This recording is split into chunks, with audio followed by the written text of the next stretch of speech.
funding is critical. I was doing a little research before I came down to Tucson from that other place.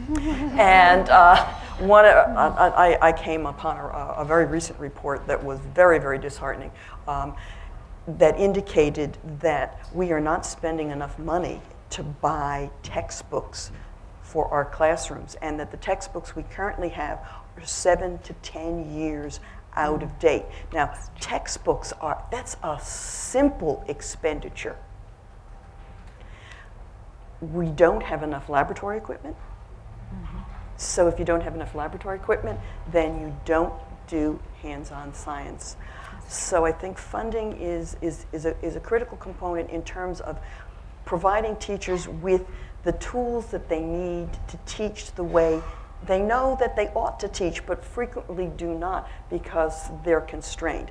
I don't think funding is an issue for salaries, because then I also did a little research on salaries, current salaries as of 2012. And the countries that do better than us have approximately the same teacher salaries as we do.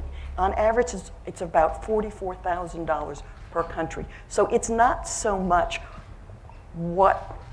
how much money we are putting in education. It's more how we're using that money, and are we leveraging it to get the best for our students.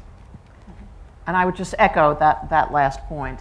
Yes, you need money, but you need money wisely spent. So there's clearly in every state, and it varies from state to state, and it varies from district to district about those funding decisions. But it's very clear that you've got to put money towards things that count the most.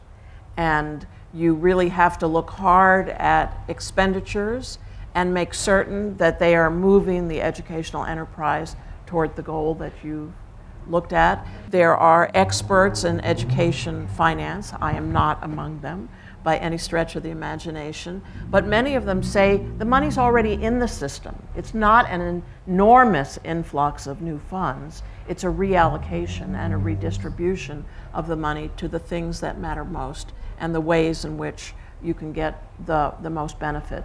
The other thing to remember is there's quite a number of surveys of teachers who generally say, we are not in this profession for the money.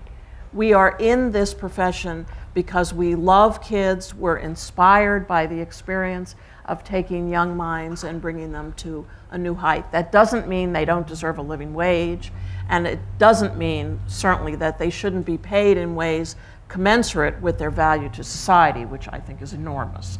But that's generally not the motivation for someone to decide to become a teacher.